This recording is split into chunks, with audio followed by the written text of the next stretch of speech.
concurseiro, olá concurseira, estamos de volta, continuando, né, esse mergulho na história de Alagoas.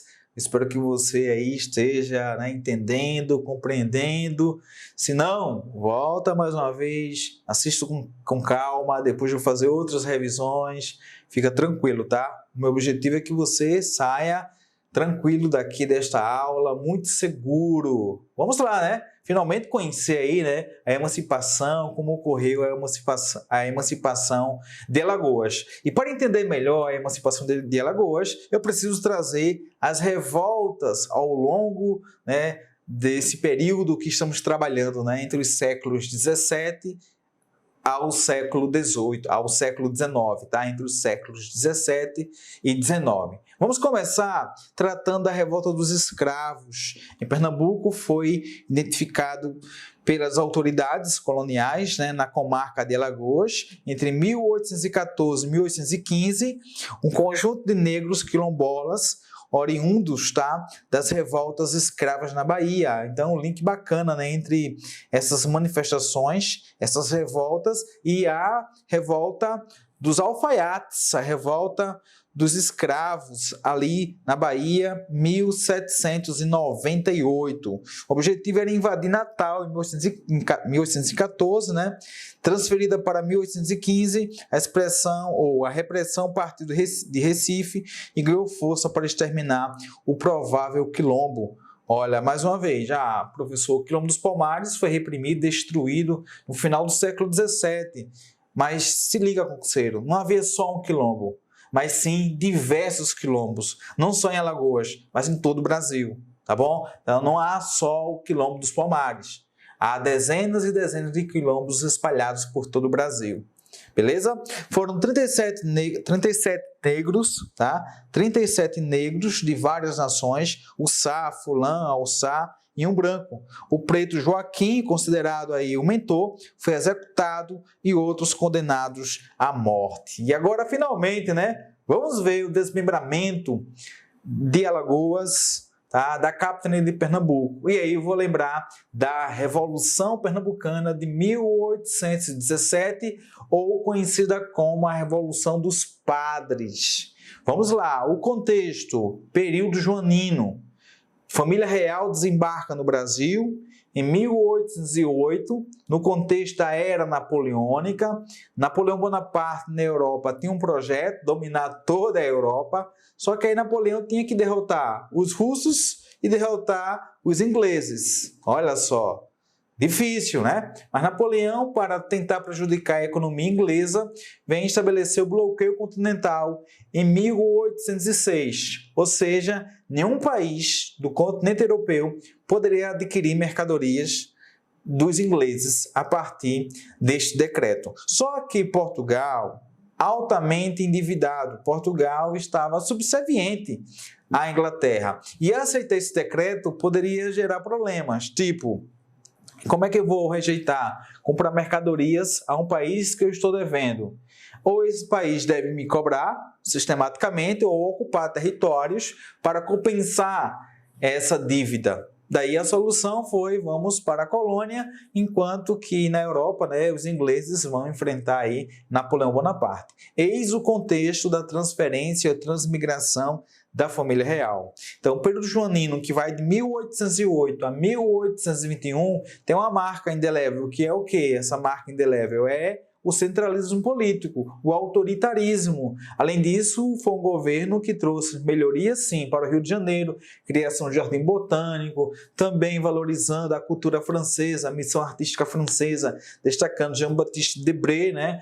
Enfim, criou o Banco do Brasil, beleza. Agora o Nordeste ficou escanteado. Crise açucareira, crise de algodão, pobreza e, claro, né, a influência do pensamento liberal, liberdade, igualdade e fraternidade, até porque Pernambuco é um território que tem espaço amplo para o pensamento liberal. Destacar a própria conspiração dos Suassunas, também a participação dos clérigos, a Igreja Católica discutindo aí questões liberais, até porque o pensamento de Rousseau, de Diderot, d'Alembert, John Locke, esse pensamento chegou muito forte em Pernambuco. E nesse cenário temos a formação justamente desse projeto de emancipar essa região. E eis que justamente em março de 1817, o primeiro movimento que sai do plano teórico e assume o poder por 74 dias, justamente a Revolução Pernambucana, que contou com a solidariedade de uma parte de Alagoas, porque uma outra parte vai pedir justamente desmembramento.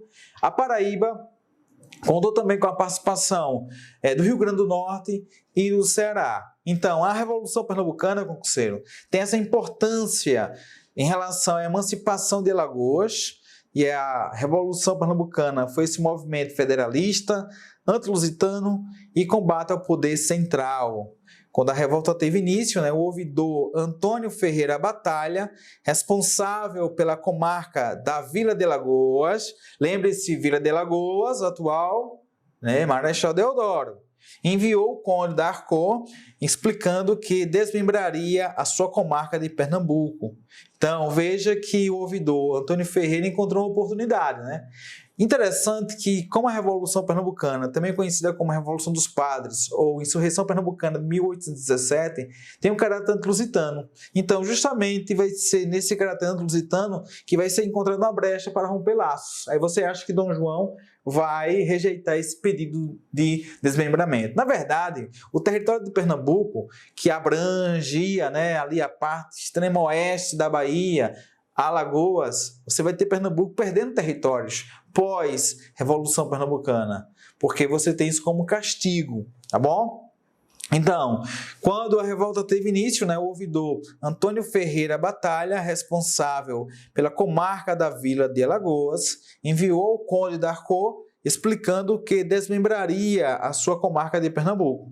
Este acontecimento enfraqueceu a revolta iniciada em Recife, uma vez que se tratava de uma das regiões mais prósperas da capitania. Dom João VI reconhece a emancipação de Alagoas por meio do decreto de 16 de setembro de 1817. Então, eis aí um mapinha trazendo essa distribuição, no caso, essa configuração hoje geopolítica, e inserindo aí na capitania de Pernambuco.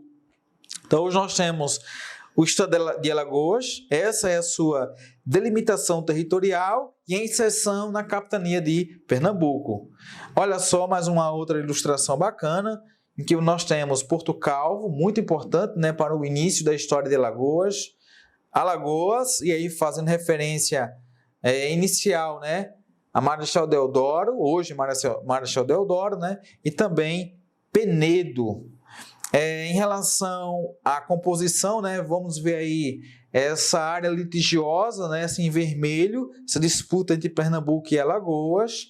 Aí nós temos Porto Calvo, Porto de Pedras, Maceió, Alagoas, e aí Marechal Deodoro, Poxim, Anadia, Atalaia, Penedo, essa é a distribuição. E esse mapinha, em que nós temos, olha só Pernambuco, olha a dimensão de Pernambuco, pessoal.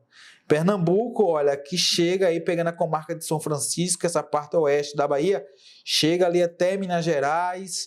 Aí nós temos aí a comarca de Alagoas, a comarca de Sergipe, E aí nós temos justamente, após a Revolução, a coroa portuguesa tirou de Pernambuco a comarca de Alagoas. E depois Pernambuco vai perder a comarca de São Francisco, como vingança, porque teremos também ali, a Confederação do Equador. Então, os locais de resistência, esses centros revolucionários. Aí nós temos, Fortaleza, Crato, Natal, lembrando que aí Crato, atual ali, fazendo referência a esses centros revolucionários, Nossa Senhora das Neves, hoje é João Pessoa, Goianinha, Brejo da Areia, Salvador, Maceió, Penedo, Cabo, Santo Antônio, Limoeiro, olha só, Limoeiro também está aqui como local de resistência. Nossa cidade maravilhosa, Limoeiro aqui participando da história de Pernambuco, Goiânia, Itamaracá, Igaraçu, Paulista, Olinda e Recife. Mas o que interessa para você e para mim é focar em Alagoas. Então, comarca de Alagoas, veja aqui nessa ilustração, fica bem melhor, né? As tropas monárquicas enviadas da Bahia passam por Alagoas. Então, o combate começa do sul para o norte. Aí nós temos justamente, a partir de Alagoas, essa reação, né, da coroa portuguesa às tropas joaninas. Aí nós temos justamente esses locais que eu citei agora há pouco, né? Recife, aí Limoeiro. Então, comarca de Alagoas é desmembrada de Pernambuco em 1817 e aí, né, a consolidação em 1818. Veja que naquela parte da comarca de São Francisco, o desmembramento se dá em 1824. Então, Pernambuco perde Alagoas em 1817 e perde a comarca de São Francisco para a Bahia, que a Bahia sempre estava ali, né, ao lado, elite, né, baiana, ao lado aí da coroa portuguesa. Claro, nesse cenário, tá? Porque quando chega a independência do Brasil já vai ter rompimento. Olha só o processo de formação do território de Alagoas. A ideia é mastigar até você aí ficar bem seguro. Área, futuro território alagoano. Então nós temos aí, né, mais uma vez, Capitania de Pernambuco, a partir de 1534, Capitania de Itamaracá, essa parte ao norte da Capitania de Pernambuco, né, até 1763, e esse pontilhado aí hoje equivale a Alagoas. Já em 1711, Alagoas se transforma em comarca, pertencente aí à Capitania de Pernambuco. Na parte norte da Capitania de Pernambuco, nós temos a Capitania de Itamaracá e a posição da Capitania da Paraíba, 1585, tá bom? E aí, tracejado, nós temos a comarca de Alagoas. Em seguida, né, destacar aí em 1817, desmembramento, surgindo aí a Capitania de Alagoas, no dia 16 de setembro de 1817, e, por fim, né, no contexto já do Brasil independente, nós temos a província de Alagoas e, a partir de 1889, o estado de Alagoas. Tudo aquilo que eu comentei, que eu falei, você agora visualizou. Agora você entende, né? Ah, professor, mas Alagoas não fazia referência ali, né, Marechal Deodoro? Mas passa agora a ser utilizada essa nomenclatura para todo o território formado, Alagoas, tá bom? Algumas revoltas em Alagoas, vamos destacar mais uma, né? A Confederação do Equador, 1824, caráter republicano, liberal e federalista, influência do pensamento iluminista. Para muitos autores, a Confederação do Equador é uma continuidade da Revolução Pernambucana, tá? A diferença é que a Revolução Pernambucana, os revolucionários conseguiram assumir o poder. Claro que teve essa repressão, forte repressão do governo federal, não só em relação à Revolução dos Padres, a Revolução de 1817, mas também a Confederação do Equador, tá bom? A Confederação do Equador, então, 1824, combatia aí o centralismo político de Dom Pedro I, o absurdo, né, da imposição da Carta da Constituição de 24, trazendo o poder moderador, um poder que estava acima do poder executivo, do poder judiciário e do poder legislativo. E em Pernambuco, esse cenário, monarquistas versus liberais republicanos. Monarquistas, partidários do imperador e defensores da centralização política, liderados por Francisco Paz Barreto, e os liberais republicanos, liderados por Manuel de Carvalho Paz de Andrade e Frei Caneca, né? A Confederação contou aí com a solidariedade de Pernambuco, Alagoas, o cerne, né, foi Pernambuco, né? Teve aí a solidariedade de Alagoas, Sergipe, Ceará, Paraíba, Rio Grande do Norte. Eis aí a bandeira da Confederação, independência, religião, união, liberdade, faz alusão a riquezas locais, né, como o algodão, a cana e também essa referência às estrelas, tá? Fazendo referência às províncias solidárias. Então aí nós temos a imagem de Frei Caneca, o Marte da Confederação do Equador, né? No dia 13 de janeiro de 1825, foi armado aí, né, o espetáculo brasileiro do enforcamento do Frei Caneca, um dos grandes líderes da Confederação do Equador, diante dos muros do forte das 5 pontas, tá? E aí nós temos aí, né, esses carrascos que não aceitam enforcamento. Em seguida nós temos o fuzilamento aí, né, às portas do templo carmelita, onde os padres se recolheram e enterraram em um local até hoje não identificado. Então, ao todo, foram executados 11 confederados, dos quais 3 no Rio de Janeiro. O primeiro deles, aí destacando, né, o primeiro a ser sacrificado, né, por esse ideal, por essa causa liberal, foi Frei Caneca. E aí, como castigo, Pernambuco perde a comarca de São Francisco. Vamos agora tratar de uma outra revolta que teve, assim, uma repercussão ainda tímida em Alagoas, mas é bom destacar. Essa revolta cai mais, né, quando tem concurso da PM Paraíba, e aí sempre tem a citação à revolta quebra-quilos. Se hoje nós temos uma facilidade, até uma confiança, né, na hora que você vai comprar lá ali, né, o pão, aí tem que pesar. Vai comprar ali, né, um pedaço de bolo, tem que pesar a carne também. E aí você visualiza, confia lá, o cara assinou, você paga. Mas imaginemos isso no século XIX, a introdução de algo novo, porque havia várias formas, tá, de fazer aí, né, essa medição, até a medição de palmos, né, isso, alqueires, mas o Brasil passa a adotar um sistema internacional e vem adotar justamente isso, que vai gerar polêmica, e isso vai gerar a chamada revolta quebra-quilos. Ocorreu no Nordeste entre fins de 1874 e meados de 1875, espalhou-se pela Paraíba, Rio Grande do Norte, Pernambuco e Alagoas.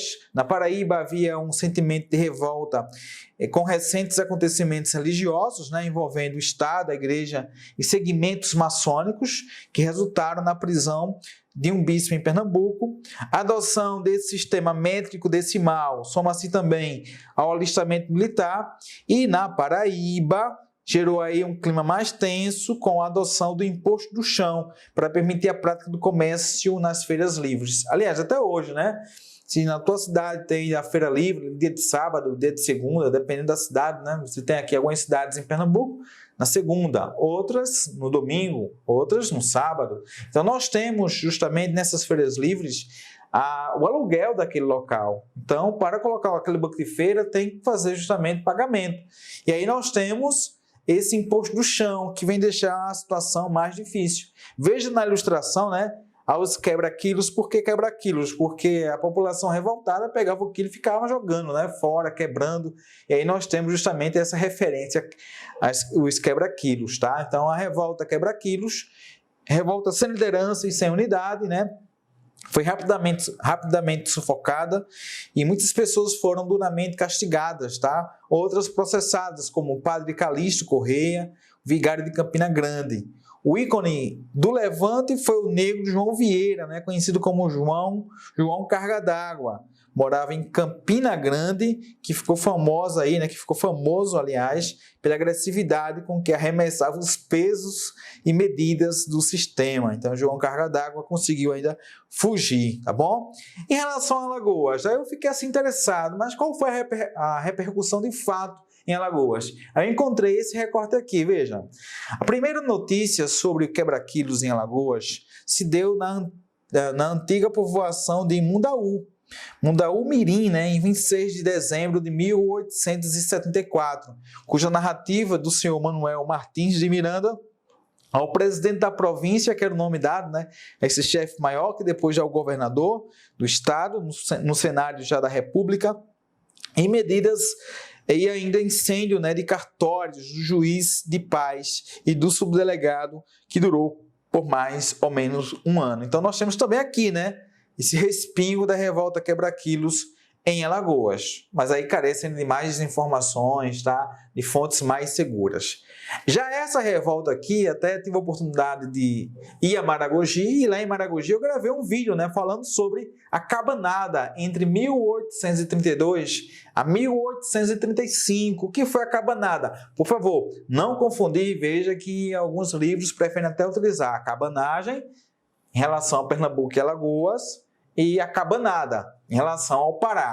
Mas aí, ter cuidado, vocês podem encontrar a cabanada e a cabanagem, tá bom? Para não confundir. É importante lembrar que tem a cabanada entre Pernambuco e Alagoas e a cabanagem no Pará. Só que alguns livros misturam, tá? Mas é importante se ligar na referência. A cabanada, 1832 a 1835, a cabanagem já pega de 1835, chegando aí até 1840. Então, é no Pará, tá? A cabanagem. Então, ocorreu durante o período regencial a revolta de proprietários de terras, tá? Destacando aí Domingos Lourenço Torres Galindo e Manuel Afonso de Melo, grupo vinculado à sociedade denominada Coluna do Trono do Altar, de Portugal, né, que rompe laços com os senhores de engenho.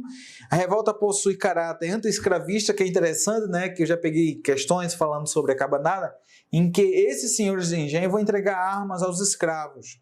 Há um caráter interessante porque é uma revolta porque houve a renúncia de Dom Pedro I em 1831 e, claro, há o desejo que ele volte para o Brasil. Então tem esse caráter também curioso, tá?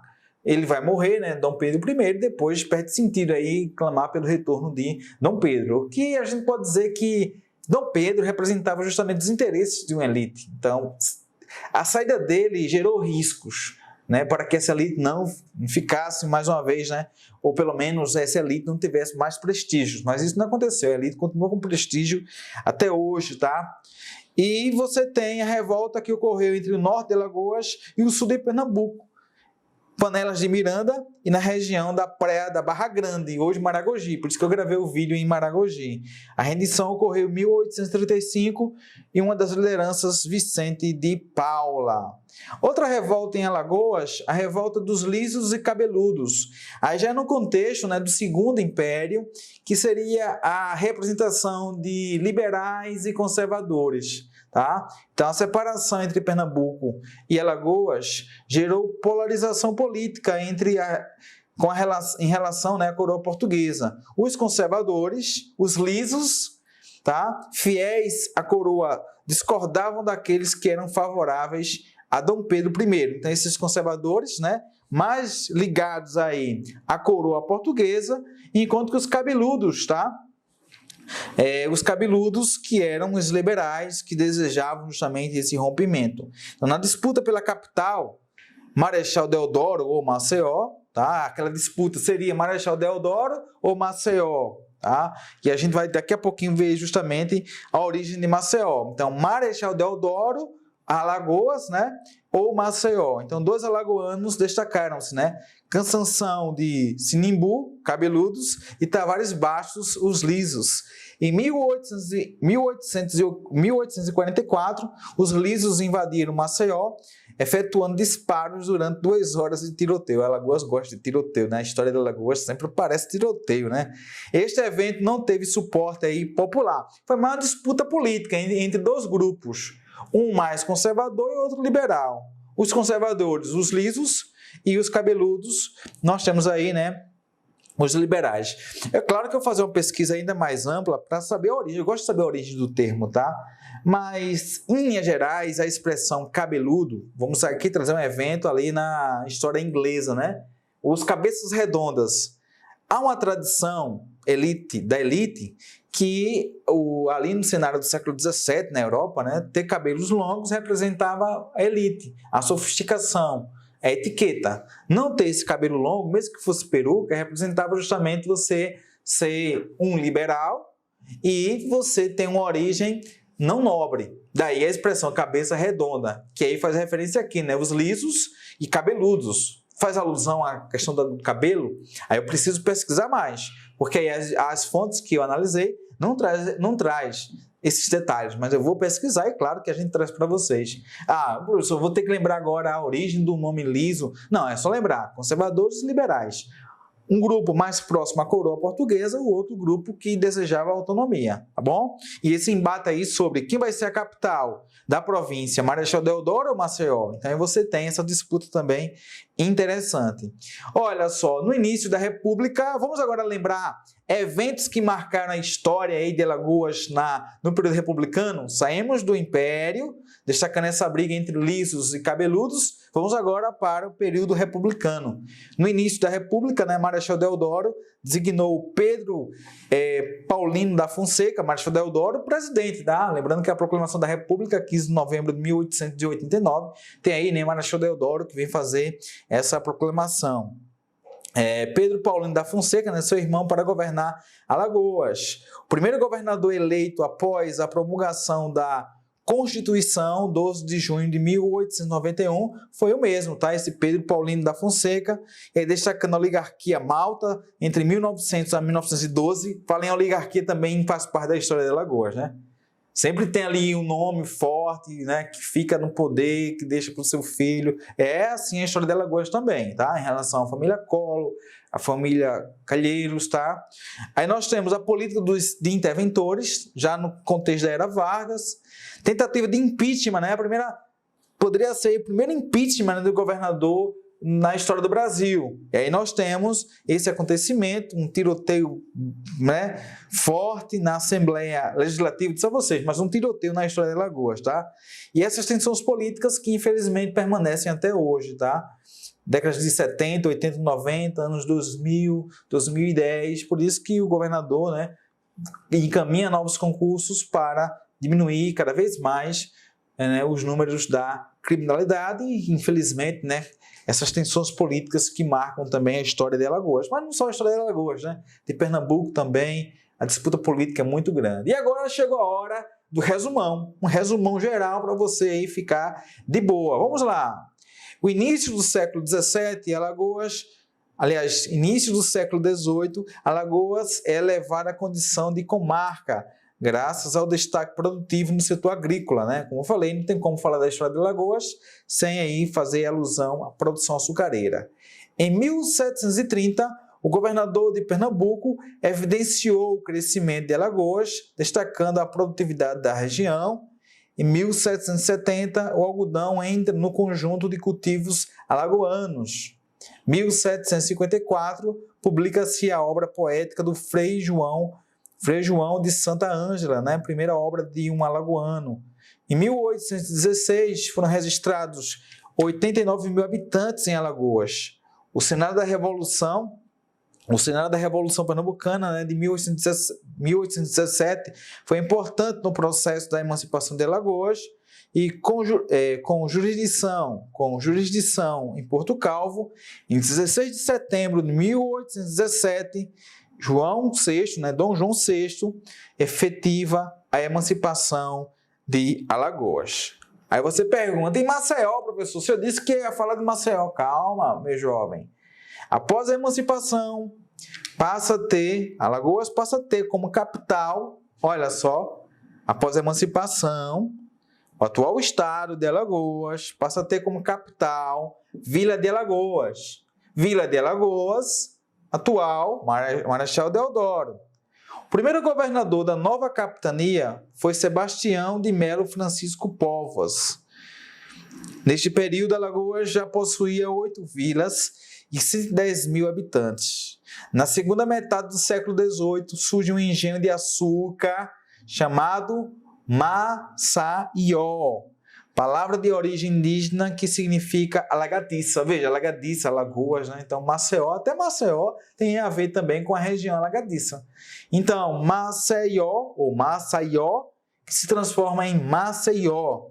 Em 5 de dezembro de 1815, o povoado de Maceió foi elevado à categoria de vila, desmembrando-se da Vila Lagoas, atual Marechal Deodoro. Então, Maceió, engenho que pertencia à Vila né? Alagoas, atual Marechal Deodoro. Só que aí vai ganhar força, ritmo, crescimento econômico e tem a sua emancipação, no caso se torna vila e se transforma posteriormente na capital do estado de Alagoas. Em 1839, a capital de Alagoas é transferida da cidade de Alagoas, hoje Marechal Deodoro, para Maceió, hoje Maceió, tá? Então aí você tem a origem de Maceió e por que se transforma em capital, em que momento se transforma em capital. Então você viu lá no início a origem do termo Alagoas, Vila Alagoas, a emancipação de Alagoas, nesse processo de que era um território pertencente à capitania de Pernambuco, 1711 se transforma em comarca, 1817 se transforma em capitania, 1821 se transforma em província. E neste cenário, né, da proclamação da República, temos aí a origem do Estado, presidente da província, agora na República é o governador do Estado. Assim encerramos, né, esse mergulho maravilhoso na história de Alagoas. Vem aí resolução de questões. Espero que você tenha gostado. Caiu na prova, você vai gabaritar. Cada missão você fica mais perto da aprovação.